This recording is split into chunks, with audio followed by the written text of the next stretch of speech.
Hi, it's Chris with Implied Music. Chicken or egg, what comes first? Melody or chords? I'm not even going to talk about lyrics. It's a very lively question for songwriters and composers. I think the modern approach is to have a chord cycle that we top line over, but historically that hasn't always been the case. And today I want to look at two examples, one from Bach, a religious melody that's been set by hundreds of composers and arrangers, and the other from the venerable Green Day. Well, let's take a look.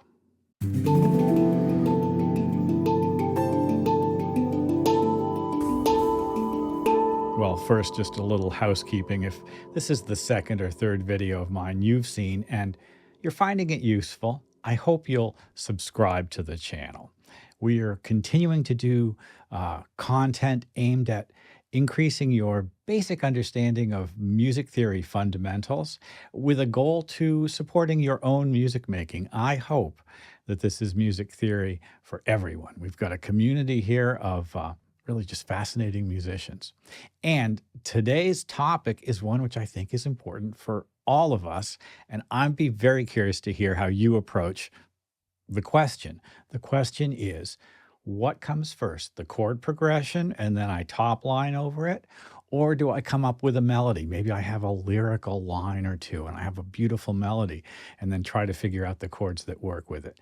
Today we're going to look at how a couple of different composers or bands have solved that question, and hopefully it'll give you an opportunity to examine your own work as well. Well, let's just jump in. In the old days, and when I say old days, I mean like hundreds of years ago, classical musicians, early Baroque musicians, Gregorian chant composers, and singers had just simple melodies. In fact, plain chant was present and still is present in a church up until this very day. And one of the most important melodies is this one here. You may recognize it as the Old Hundred, or some people call it the doxology in the Protestant church. The doxology is just kind of a celebration at the end of the service. Probably one of my favorite composers is Bach. And Bach did a number of treatments of this melody. Now, look at the way this bass line creates animation. That melody was that simple melody from before.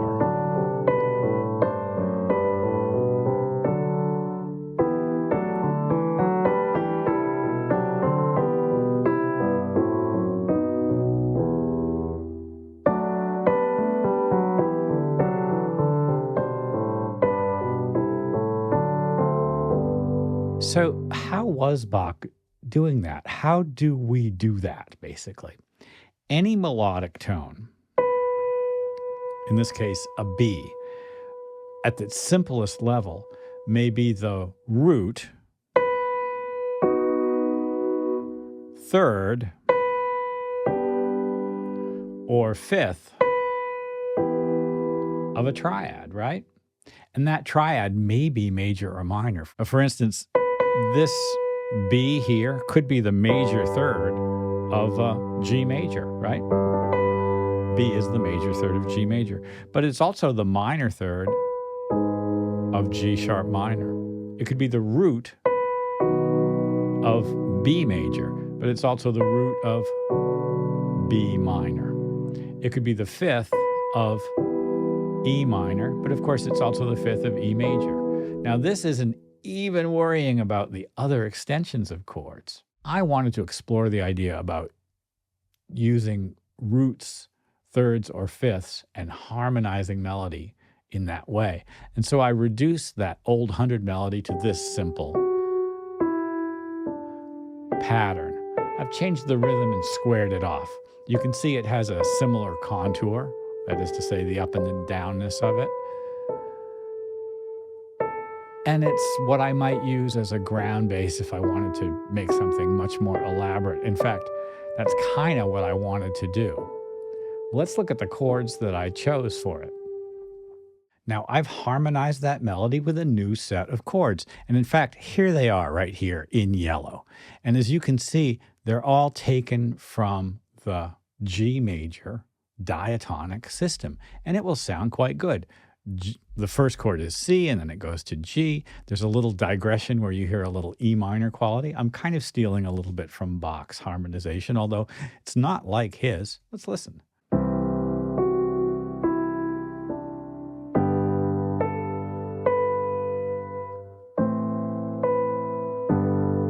Some of the melodic tones pass through the chord. They go from chord tone to non-chord tone to chord tone, don't they?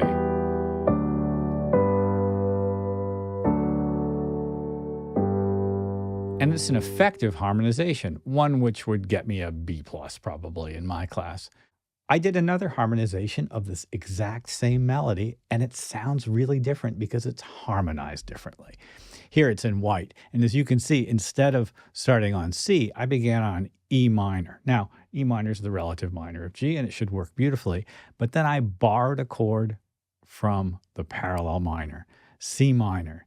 We've got some surprise chords here. E minor, C minor, so dark. A minor, and then another borrowed chord, F major, from the G minor system. There's that C minor, and it's so dark and beautiful.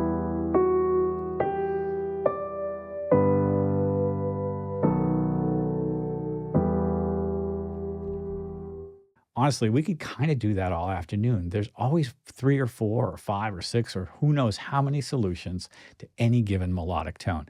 But I want to go forward and look at a favorite chord progression of mine from Green Day's Boulevard of Broken Dreams. Here, you can see it in red. This is the chorus chord progression. And we've sort of been in the key of E minor in the verse, and then it releases to what feels kind of like a G major, the relative major. Well, let's take a look at how it works. First chord is C, and the melodic tone is E. E is the major third of C.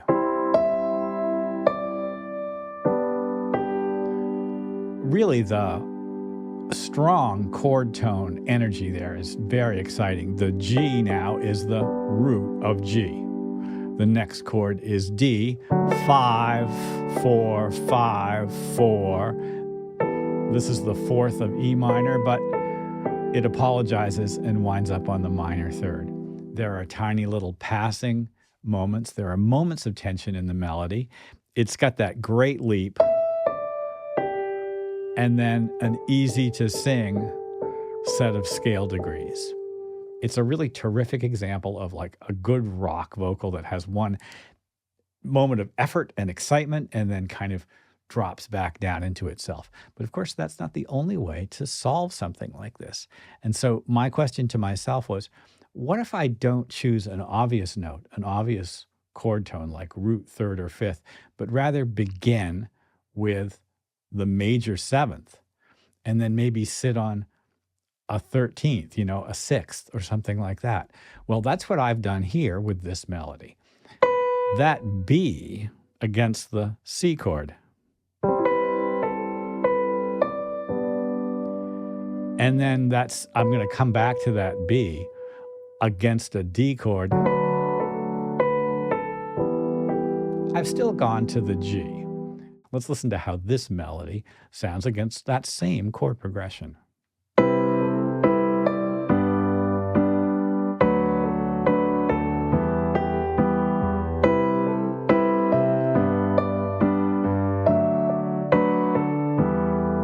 Sit on the 11th there, right?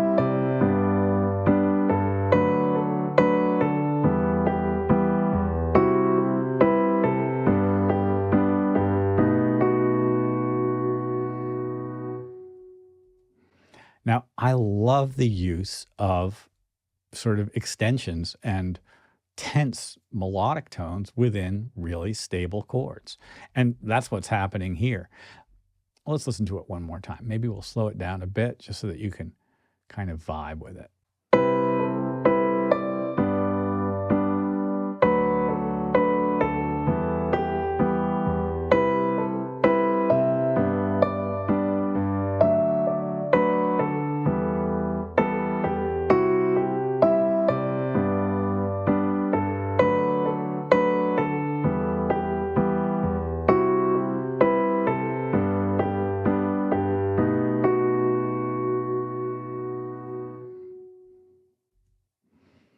That melody is a contrafaction of the Green Day chord progression. A contrafaction is when you take the existing chords from a tune and write a new melody against it. And you can do that not just with the chord progression, but the entire structure of a tune, if you'd like.